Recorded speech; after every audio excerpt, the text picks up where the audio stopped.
Okay, well, we're just going to go with this. Alright. Well, Father, where would you like to start? I remember you telling me stories from when you were in school here at Benedict's. You don't want to go back to Cleveland. Actually, yeah, I mean, you weren't even in the area, right? You somehow... Yeah, I was born in Cleveland, Ohio. As all of my brothers and sisters. And then one day, my father called us all together and said, "We're going to New Jersey." Now, fortunately, we didn't know at that point of how dangerous New Jersey was. Of course, it's a completely different New Jersey now. And what's interesting about it is that Cleveland and Newark are very similar. They were very industrial at times, and of course both of them are no longer quite as industrial, and both have remarkable quality for music, stage presentations, art of all different kind. And like any big cities of the era we were there were a lot of racial difficulties in Cleveland City itself. We didn't live downtown, but we knew that things were not well amongst citizenry. And so when we came to New Jersey, we came after the difficulties in the city of here. And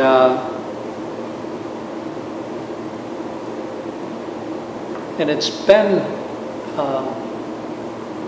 good for us, the family, to be proud of the ethnicity of the city that we live here now in Newark and came from in Cleveland. Newark has a river that goes out into the, eventually into the faraway places. And Cleveland, similarly, the Great Lakes are bordering the city of Cleveland.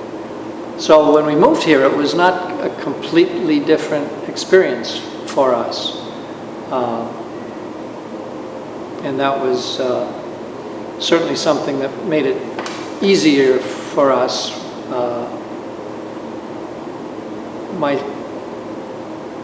When we moved here, I was old enough to know about the city and cities in general, and but my younger brothers and sisters did not. And I guess it was better for them, because by the time they grew up, the cities, certainly all over this area, had calmed down and become much more pleasing to everybody. You're the oldest in the family, right? That's right. I call myself the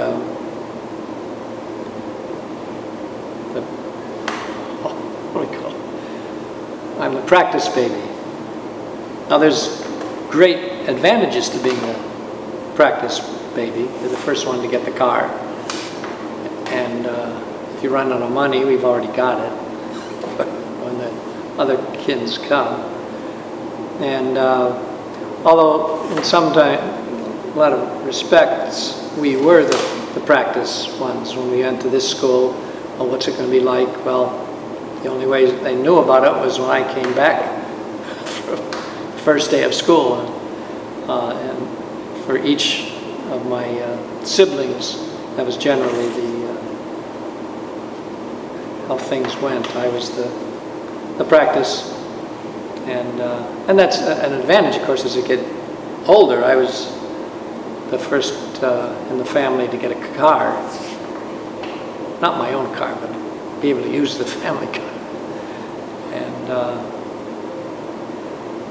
how many brothers and sisters do you have? 7. I'm the one of 7. And that, of course, is a wonderful experience. And now they're quite spread out all over, and that's kind of too bad. There's nobody within a few hundred miles from here now. And a lot of them live in Oregon, and I always say wherever that is. And I'm looking forward within the next month to spend several weeks out in Oregon to see what the fuss is, why everybody's running out to Oregon. And the one time I did go there, Oregon really is a beautiful place. The mountains, the rivers in particular.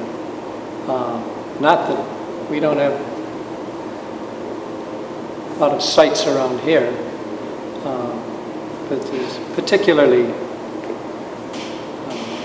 especially because it's so rural, I think is one of the things lots of people complain about is the tremendous number of days that it rains in Oregon.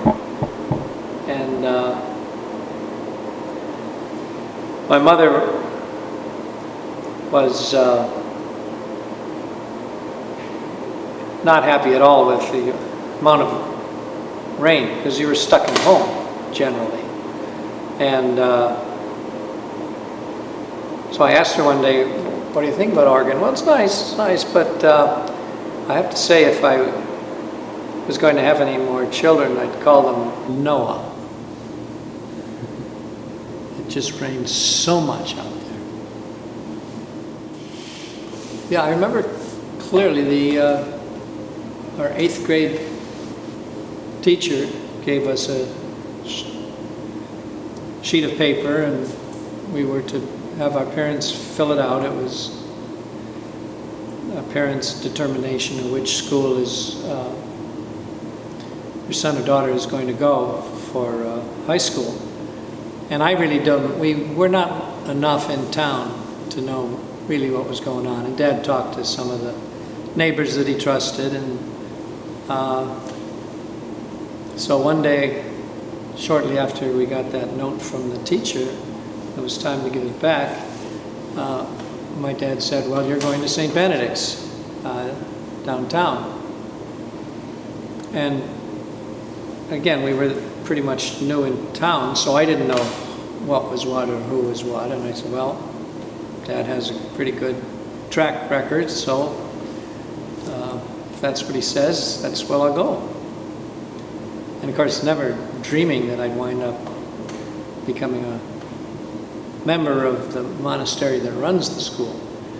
But 3 or 4 of my neighbors came along with me that first day, and I'm able to be in touch with a couple of them still. The others moved away, and remember there was a big lounge room in one of the areas of our home, and it was where Dad would sit when he come back from work. And he left really early in the morning and come back quite late at night. So you don't have whether you're a little kid or a big guy, you didn't have a lot of time with him. But whenever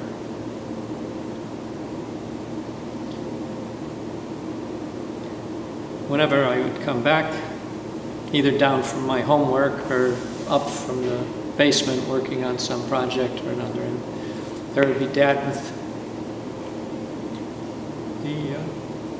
Dad would have the littler kids in his lap. He'd be bouncing them up and down, and it was kind of ironic because generally we'd get orders. My brothers and sisters, kiddies got hugs. But I remember clearly the day walking in the den where the bear lived and saying, where am I going to where am I going to high school? It wasn't even St. Benedict's. So, well, you're going to St. Benedict's. Okay, so he turned around and left. Thought, gee, I wonder what that is, or where it is. The first day of school, he gave me a map that he had drawn on a piece of paper. He said, follow this map. You can walk to the corner here and see how it turns, and it goes down to Newark. Follow Bloomfield. When you get there, thinking, nowadays, could you imagine taking a kid from the suburbs and give them a map to follow down into the city? And fortunately, one of the neighbor kids was going, so we went together, and we at times kept the map and argued about a few things. But when we got close, we asked one of there was a teenage boy there, much older than we. And he said, sorry, St. Benedict's Prep? Yeah, that's it. Okay, fine. Well, then just follow the map. You've got a map there. Go ahead. And once you get there once and got practice,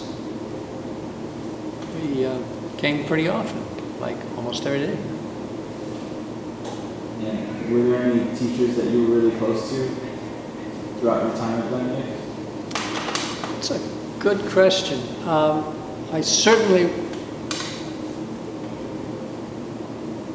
never had a problem with the teacher, and I don't ever think father, names escape. But two of the priests in particular I was very friendly with, and certainly got along with all of them, and was well treated. And I was quite happy with the quality of the teaching, and if I did need any difficulty, certainly any of the teachers were ready and able after school to help out. And fortunately, I pretty much got stuff the first time. Do you remember who was your dean of discipline? Was it Father Boniface at the time? I have a great story about that. Yes, it was Father Boniface, but I never crossed swords with him. But back in the days, you maybe don't remember the time when it used to snow in the winter. And we would get lots of snow and lots of snow, and sometimes school would be closed. So one day it was tons of snow falling, and we came down Bloomfield Avenue, following the map that Dad had prepared. Although in those days, I think we took a bus down, and there was a side train you could get off into the downtown city. So a lot of kids that came down from the Caldwells and that part of the cities, we would come down. Tingling's was the store there, and you'd get ice cream and whatnot when you're waiting for the train to come and pick you up for the last part of the trip. And one day it was lots of snow and lots of snow and lots of snow. And these were the days when they would sometimes close the school, or at least have no classes. So I was a senior then, and some of the other seniors, we gathered together and got all the kids coming down Bloomfield Avenue and coming up, and then we got all this crowd of these people. and called the school and said, is there going to be school day today? And Father Boniface, taking the call, said, yeah, we don't know it yet. We'll have to see how heavy the snow is and how many people show up. But we were not letting any kid from Benedict's to get on the train to continue the journey. No, stay here, stay here, stay here. We'd called Father Boniface, hey, you made a decision yet? No, not yet. It doesn't look now. There's not many kids coming in. Oh, I gotta go back. So when I made the third phone call, I said, well, no, we're just not getting many kids coming in. No, we're going to close the school for today. So I announced it to the kids on the bus that the schools, there'll be no classes. They don't. And okay, so now of course everybody wanted to be at the school. You don't want to sit at home watching TV. So the whole gang came down, made the rest of the route. Had a great day. What did you guys do? Oh, boy, Father Edmund put an end to this. You'd make snow huts and throw small balls at each other. Wars. Now, Father Edmund stopped that because somebody's eye got seriously damaged and somebody got it right smack in the eye. And now, of course, it doesn't snow anymore. Just not the same way. Oh, you could have made castles for there's tons of snow. And they say it's not going to be there again. That's a really good story. That's a really good one. And it's true. So, would you say your relationship with the monks during your time in high school kind of planted the seed of curiosity of becoming a monk yourself? Well, I'd have to begin by saying, for whatever reason, I knew when I was a little kid that I wanted to be a priest. As a little kid, I would pretend to have offering the Mass. I'd walk down into town and got some glass vessels and got some orange juice and made a little. So now my uncle was a priest, and we were very, as a family, always at Sunday church, and I was always an altar boy and would walk down from our house, a couple-hour walk down to the local church, and so that was settled early in my career. What do you want to be when you grow up? And why do you think you were drawn to it so early in your life? Well, as I say, the family always went to Sunday Mass, and I was always a server. My uncle, the priest, Dad's brother, and he, I don't know, well, he belonged to an order, and he was transferred down to Texas. And it was fun to come down and visit him from time to time. You expect when you're little kids, you say, Texas? Are we going to be able to ride horses? And my uncle would say, well, sure. You came down here, didn't you? That's all we got down here is horses. And he taught in a school for deaf kids. And the irony of it is that inside the building was absolutely the noisiest classrooms I've ever been in. And of course, the deaf kids, they don't know what's making any noise. What's the matter with you? What? So, and my mom's sister was a religious sister.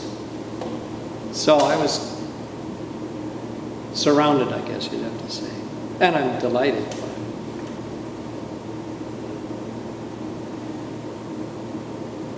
All right, so then you end up going to Notre Dame, the greatest university on the planet. Come to think of it, yes.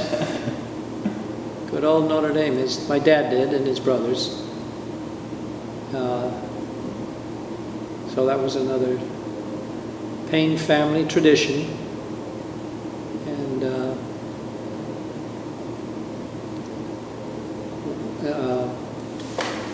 one of the fun things, I'd have to say that one of the mostest fun thing at Notre Dame was that it was very close to a small airport.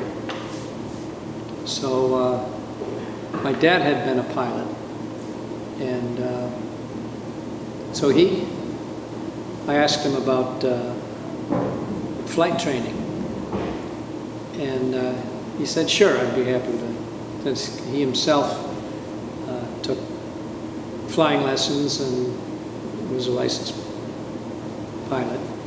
So I would go down once a month down to the local airport and took flying lessons there, and then got my license so I could come and go as often as money would allow and fly around the Indiana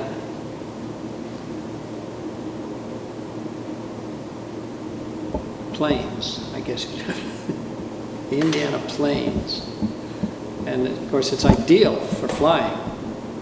There's no big airports around you, and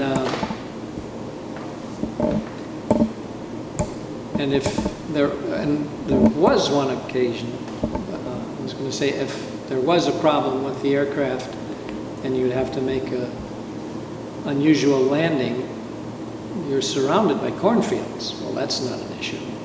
It's not like around here where you've got buildings all over the place. You could kill yourself. But in the middle of Indiana, you pick your cornfield and ask the guy, how much do I owe you? One of the lessons, when the engine restarted, the engine had failed, so I was falling on it. And, the first lesson, when you hear about reactions to sudden trauma and the feelings and whatnot, and when the engine stopped, my heart started to beat like it was going out of control. And there was water cascading down both sides of my face. And I was afraid when I picked up the microphone to call the control tower that I was turning back. I didn't want to say, I want to sound, South Bend Tower, this is 2756, asking for emergency return to the power. You gotta pretend you're cool. So I pulled it off and I said to myself, oh, thank God. I didn't want them to think I was an idiot. And then before I even got into the flight plan, the engine restored itself. And well, this is good news. But my emotional reaction was disappointment.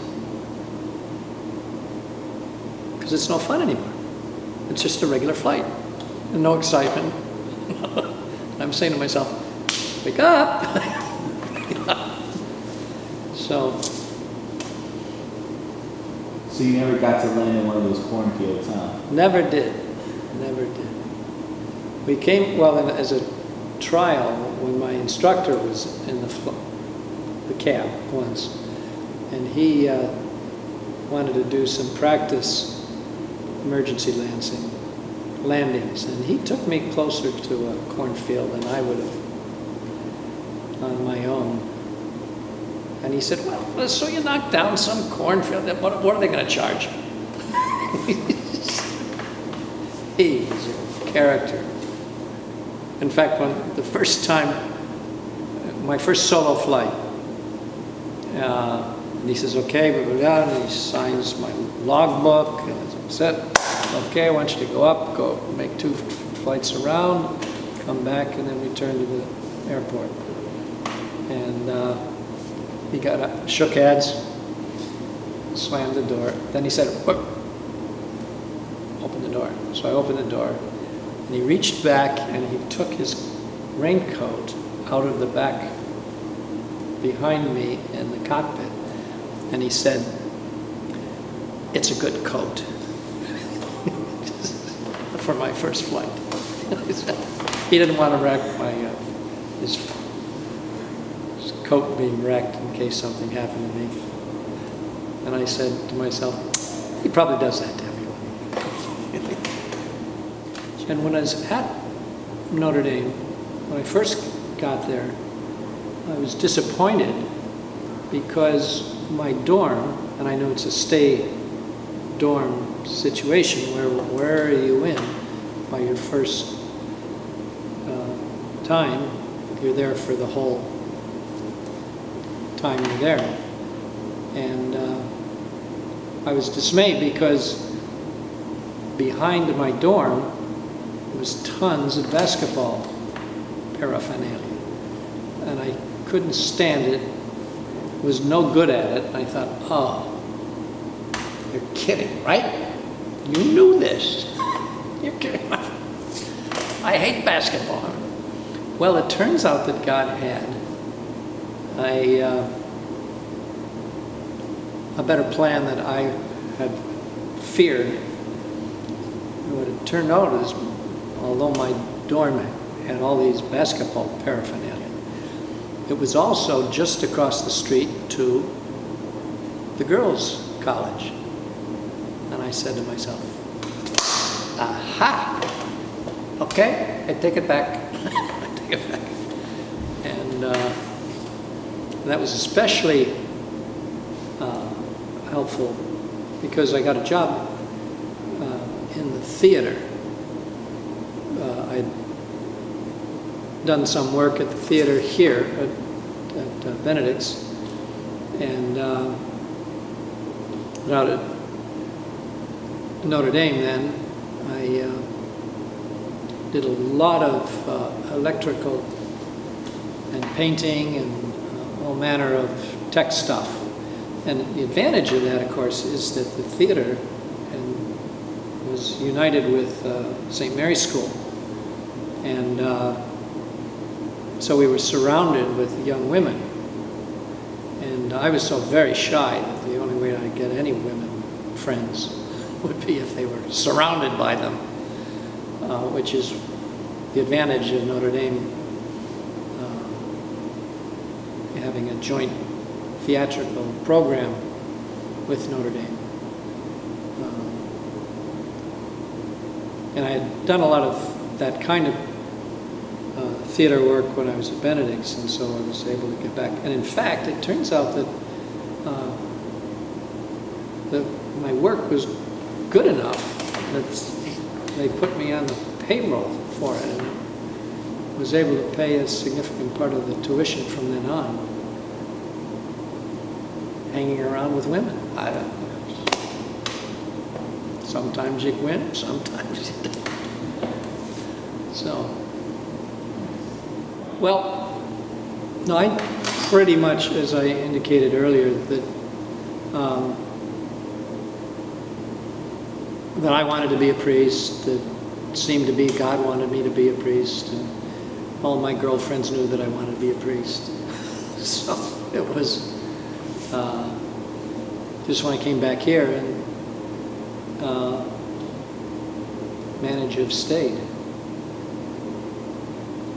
happily. What year did you start here at the monastery? Oh. Well, let's see. We could go backwards. I graduated, well, yeah, 73 I got in Notre Dame. So I must have come here right after 73. Just as the school was reopening? Sure. Yep. I think I told you about the phone call that I got when I was at Notre Dame. And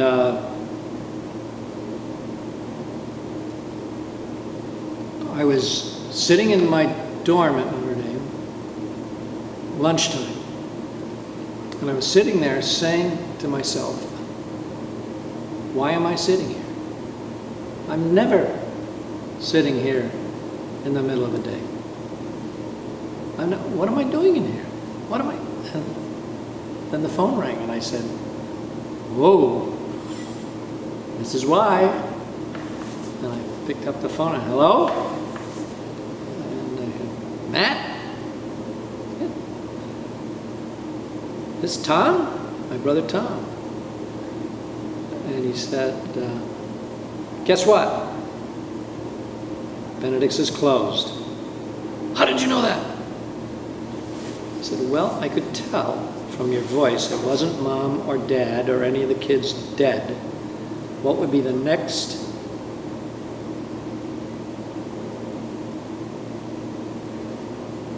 What could be the next worst thing that could happen? And my brother was up in the auditorium on that phone that still sits there around the corner. Being a tech guy like me, he knew all this stuff was. So called his big brother in Indiana to tell him that Benedict's was closed. So I won't say exactly what I said, but so now what am I supposed to do?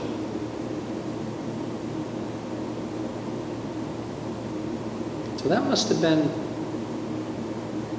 gee. Your junior year? At Notre Dame? I think it was my senior year, but I'd be a lousy historian. And you went there for graduate school in physics? Yep. Yeah, I got a master's. And what's funny about it is I completely forgot. Once in a while I get a letter from that university asking for money and whatnot. And oh, that's right, I did graduate. That's because your experiences at Notre Dame overshadowed everything. Yeah, absolutely. There's no doubt. So you're at Benedict's. You joined the monastery. Yeah. Do you immediately start teaching physics? Or are you just a brother first for a while? Don't recall that at all. I suspect I started teaching pretty quick because, you know, what the hell would I do? If you pardon the expression. You know, if you've got a master's in physics, what are they going to have you clean the rugs? I suppose they could, but as long as you can't just be tidying the rugs all day long. So I believe, I don't recall clearly, that I went right into teaching. And of course, there were very few people, students, as compared to now, in the school. And we had hung up along the long wall of the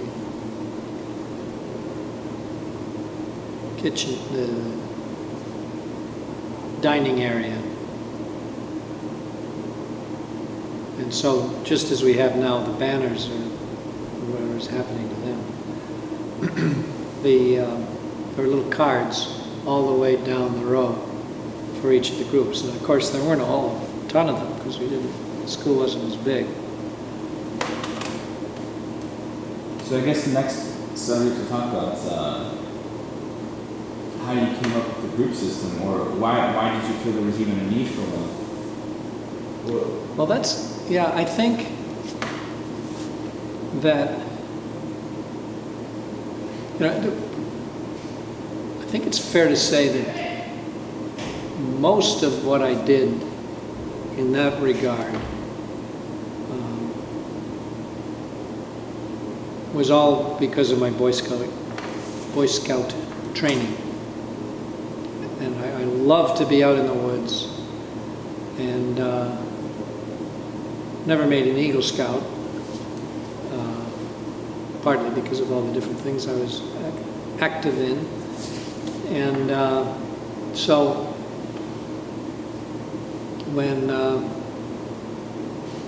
I came to Benedict's, it was naturally began to opportunities that I learned through scouting, and including the backpacking trips, of course. And I was talking to somebody today about the tradition we have that no adult should be doing anything that a youngster should be doing. And that, I suspect, is one of the things that I stole from the Boy Scouts, and certainly was from my scout leader. He would not do anything for the kids that they should be doing for themselves. How else, he would say, unless they learn how to do it. They've got to do it themselves, or they'll never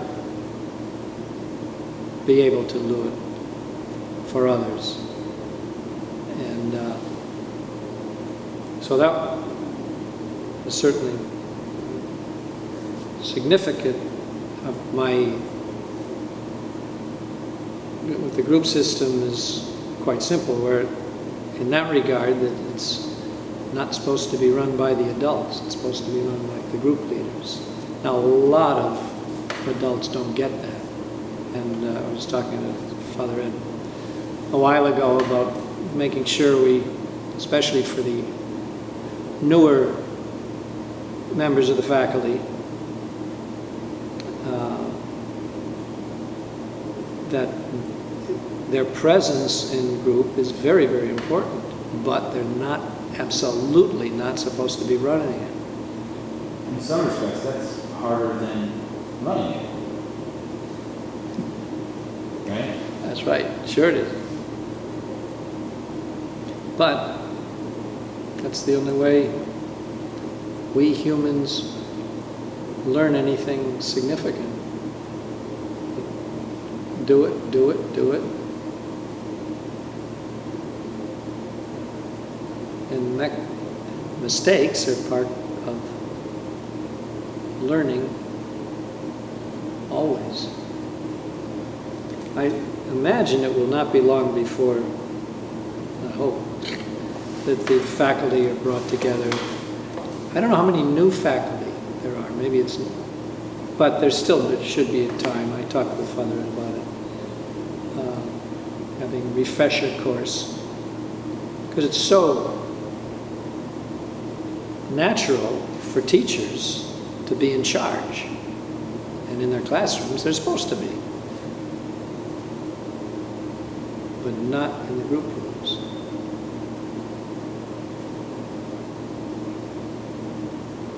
And it worked very well last year, I thought. The last year's senior group leaders, that he understood that it's a whole lot of it is his responsibility, and the group leaders.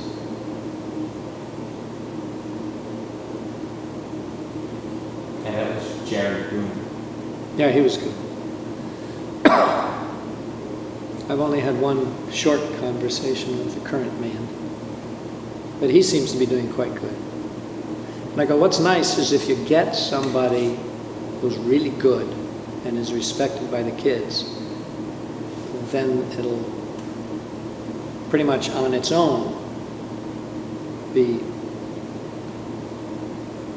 transferred from one generation to the next. They know how to do it, and Father Edmund, of course, is excellent. I can imagine a whole lot of principals that would never allow the kinds of authority that we take for granted. But again, how are these kids supposed to grow up unless they make mistakes? That's how we all learn. You don't want your first mistake to be on your first job. And that's, in some ways, or one of the ways that Father Edmund is so valuable, that he is very much absolutely in charge. But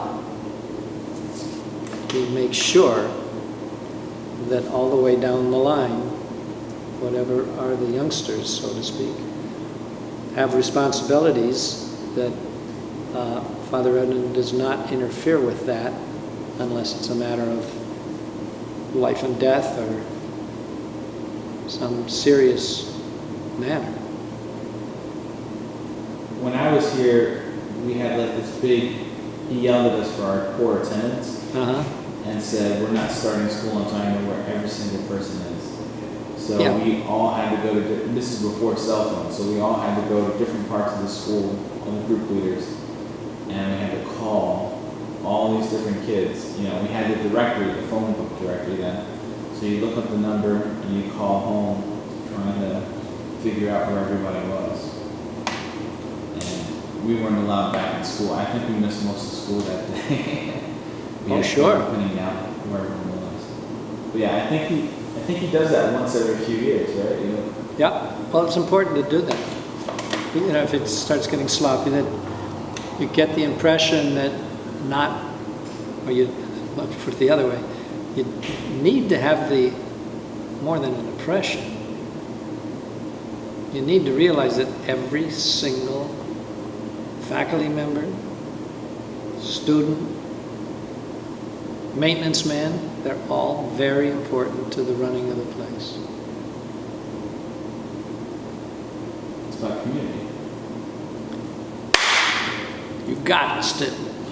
That's exactly what it is. It's not about me or you or the guy over there. It's all of us making our way step by step to loving each other. Don't say I said that. Caring for each other. Responsible for each other. And not a whole lot of places recognize how very seriously that is. And when you look back on it, it's not necessarily fun, but it's more than worthwhile. Have a good sense for yourself and people you're responsible for.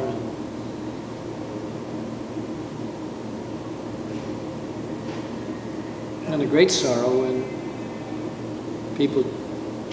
young people can't do it. And either on their own or their parents, or they move on to some other place. Living in community is hard stuff. Yep.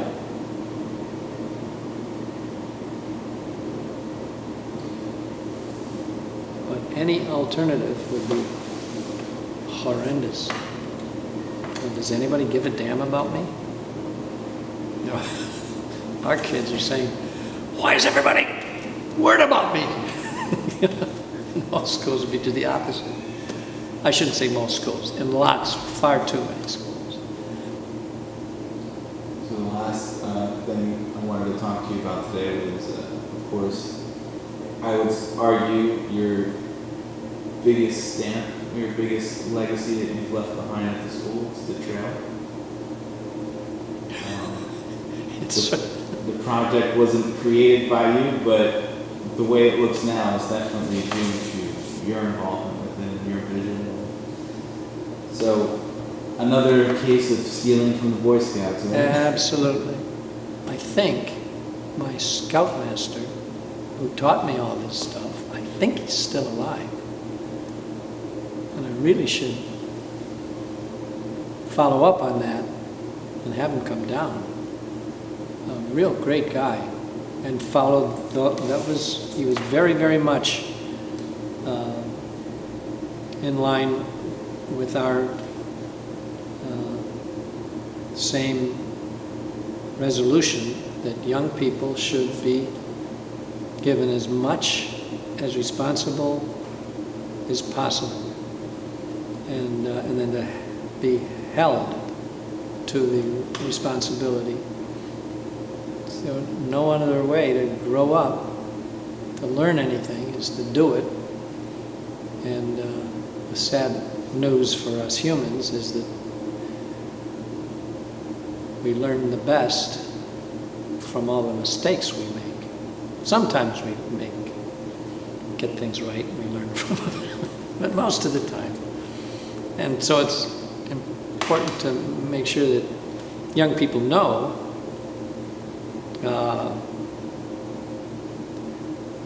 we're not so concerned about them making mistakes. We're more concerned about their not trying, because they're afraid, well, I might have made a mistake. Yeah.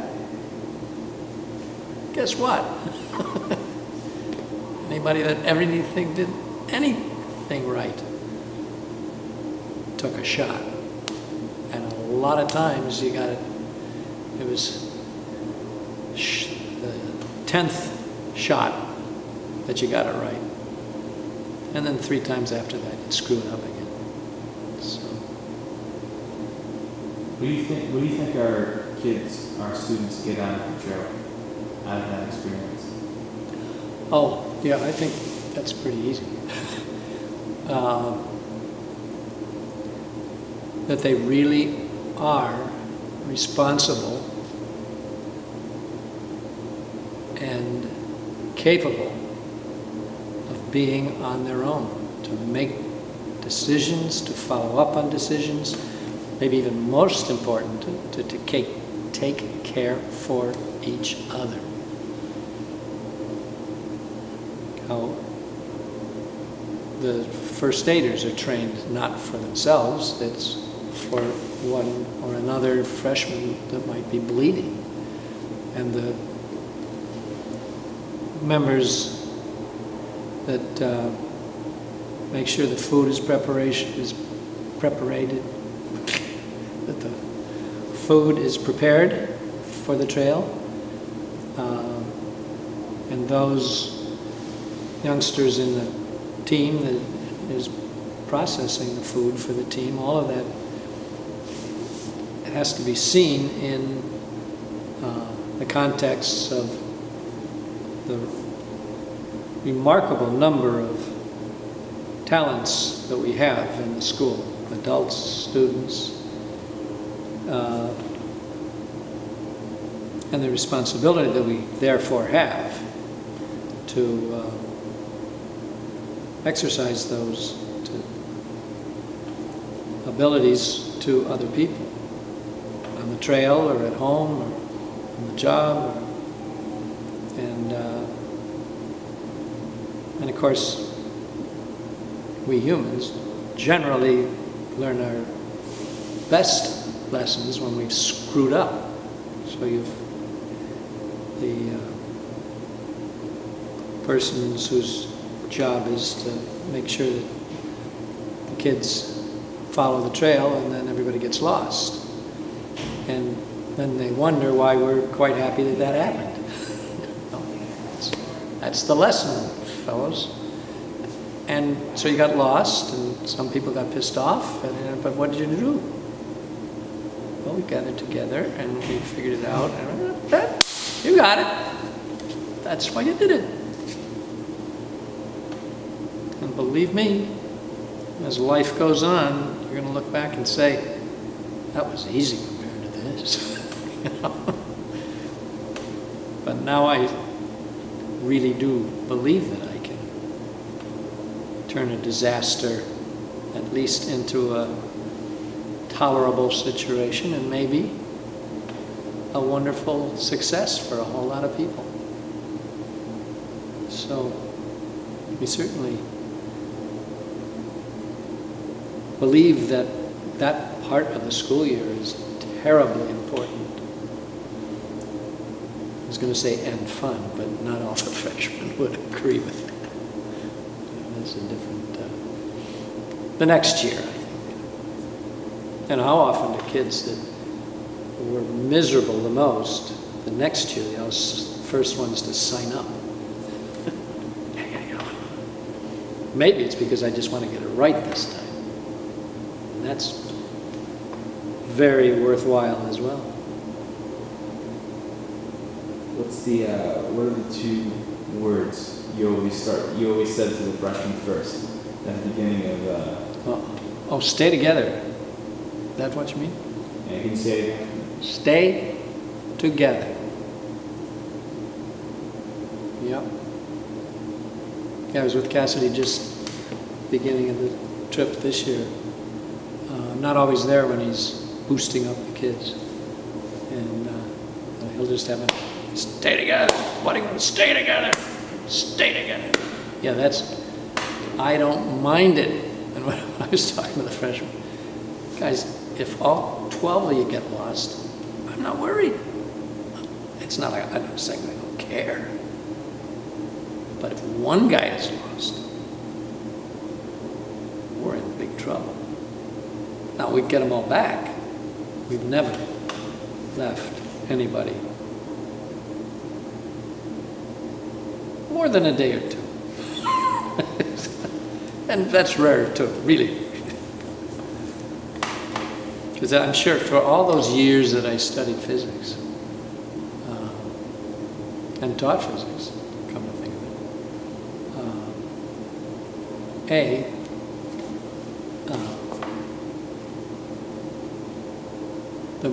always the most fun part was the trail, that's for sure. Stay together, plan ahead, be courageous, do it again, do it again, do it again. Probably the most interesting was part of a team, I don't think it was a whole team, got lost. And they did what they're supposed to do. They just walk in a straight line until you hit a highway. Now this is New Jersey. Now, this is not New Mexico. And ask the guy, the lady, this guy want to go up to such and such a place, or they have to have some destination, which we tell them at the beginning of the outing. And any number of times that's happened to teams. They're out there and don't have any idea where they are. And they go, oh, what are we supposed to do? We're supposed to walk in a straight line. Okay, and then we flag down a car. I don't know what people when they get flagged down by teenagers that don't look like them. And they just pull over on the road and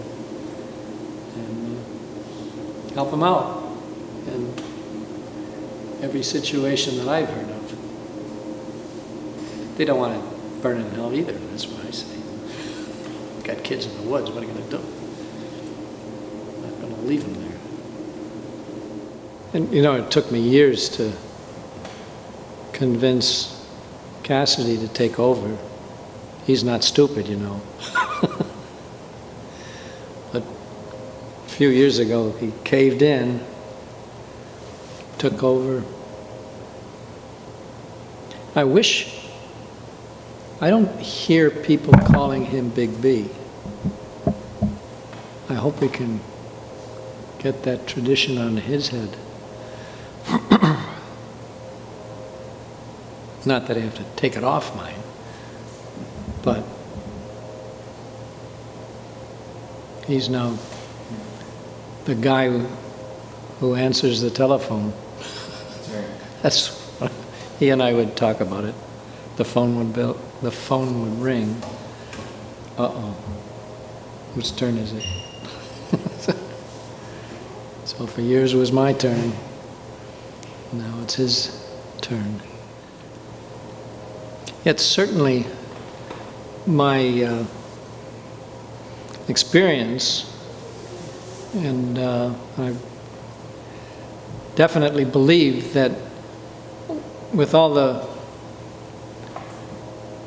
physics that I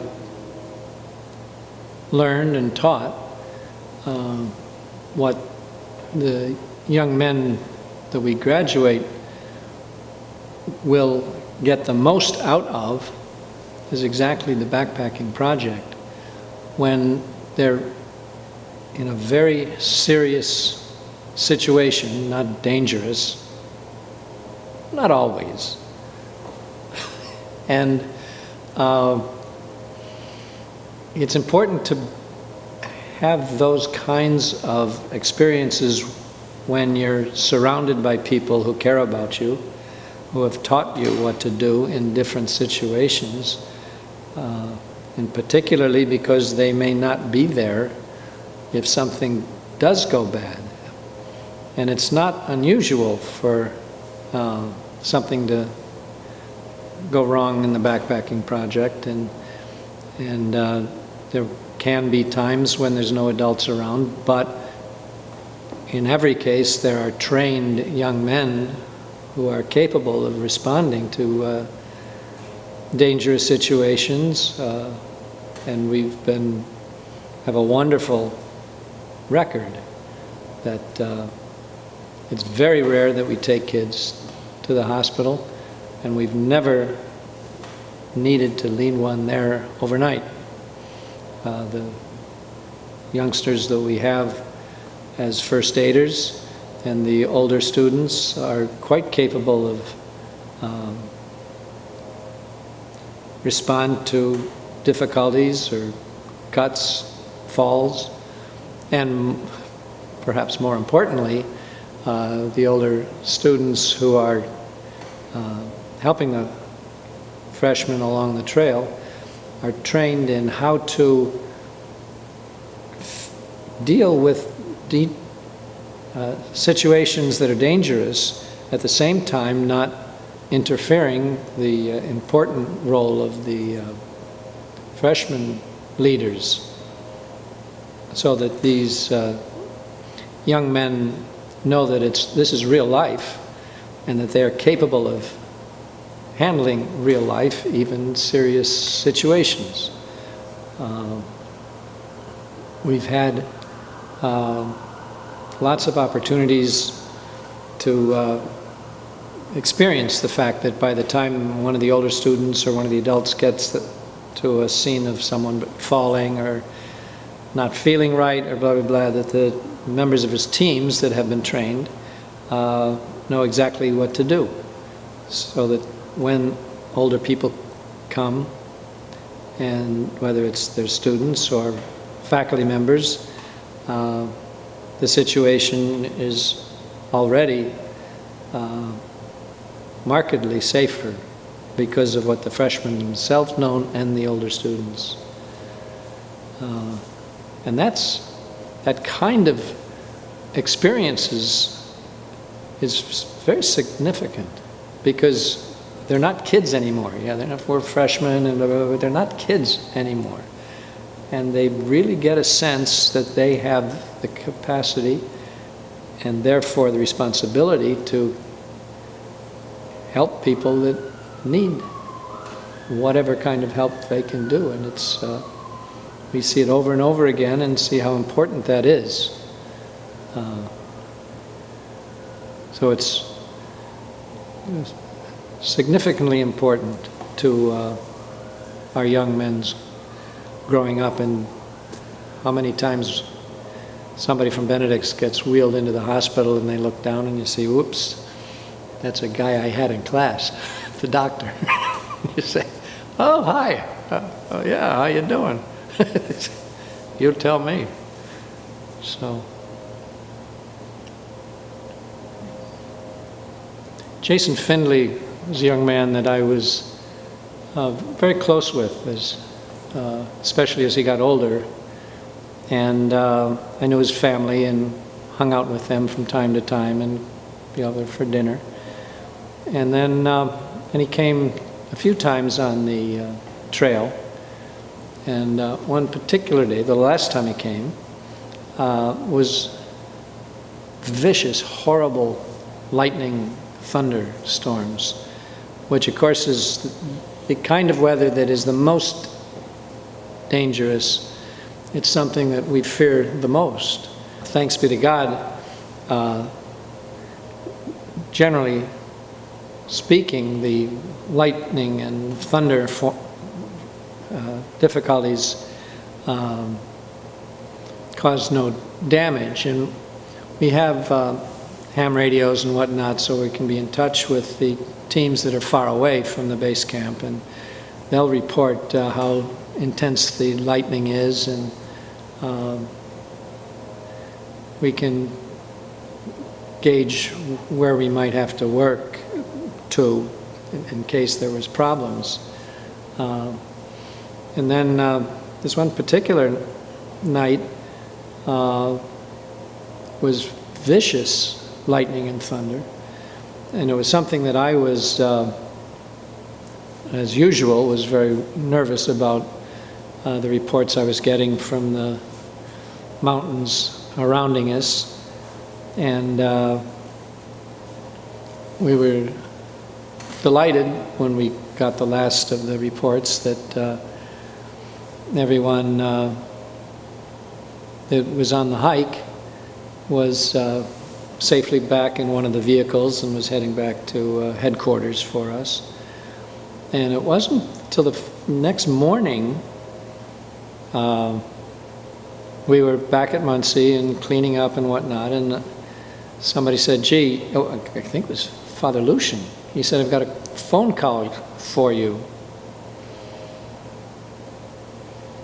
And I was all the way down at the end, and Father Lucian knew that this was before cell phones, but Father Lucian said, if you stay on the higher powered lines, then at long distance. Okay, so I get the phone. I just got a call from Father Edmund that Jason Findley died last night. And my heart stopped. You know, a great kid.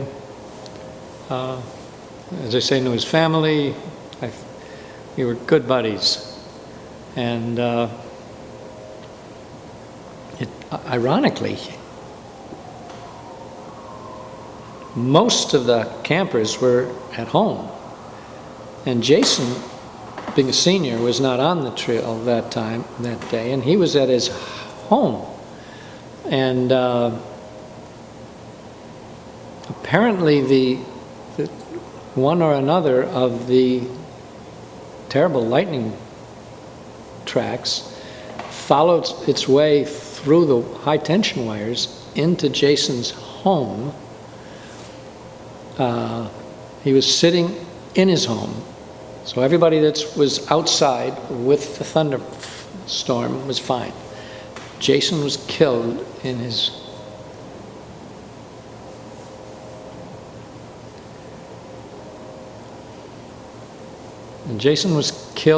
living room while he was on the phone interviewing a new girlfriend. And certainly was the saddest thing that I've ever experienced. And it had so many friends, adults and youngsters, and we certainly, every time we head out for the trail, we give thanks to the guardian angels and ask the angels to keep us in our craziness so that we can bring everybody home. And we, for years afterward, I would call his mom, and sometime around the anniversary of Jason's death. And we certainly hope to keep in touch with the family. As long as all of us are walking around and crazy enough to take kids out in the woods. But how else are you going to have kids grow up? How did it come about to name the mountain after Jason? Ah, good point. Roll it. Are you rolling? The freshmen who were on the trail, or the youngest kids, must have been freshmen, they climbed a very high mountain by New Jersey standards, and they were climbing up to the top as part of their routine, and they were expected to come back down. And when they were at the top, someone had climbed up the side and told the freshmen about Jason's death the night before. And the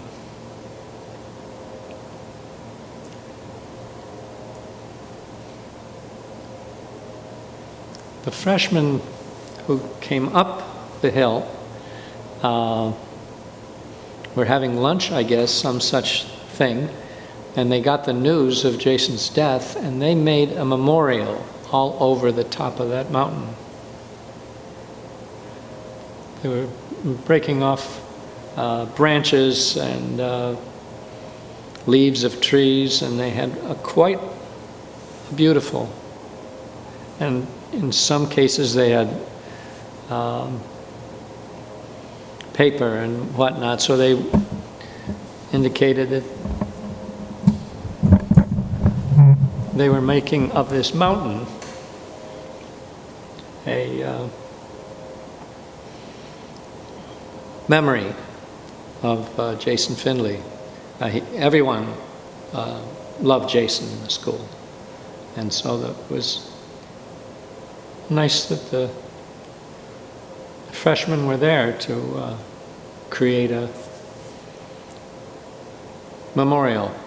And every time I go to Muncie, I look up at the mountain and insist that Jason keep an eye on us. When this is being prepared, it happens to be a time when the freshmen are here, and one of the very important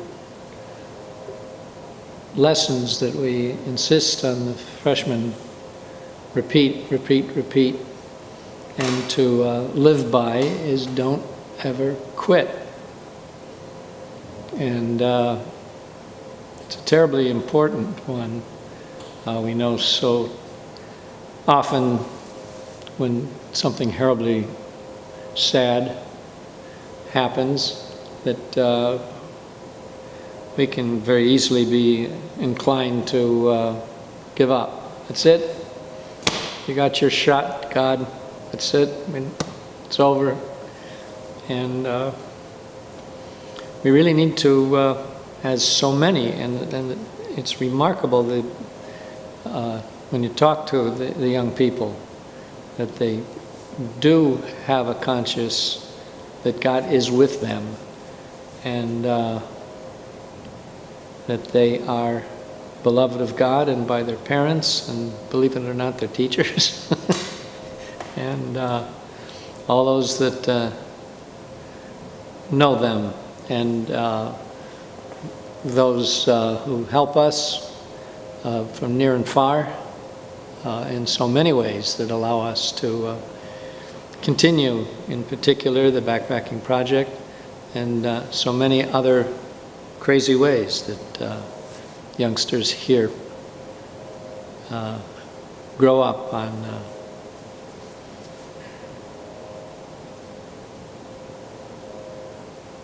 07102. All right? All right. That's, Thank you, Father. oh, thank you. My goodness.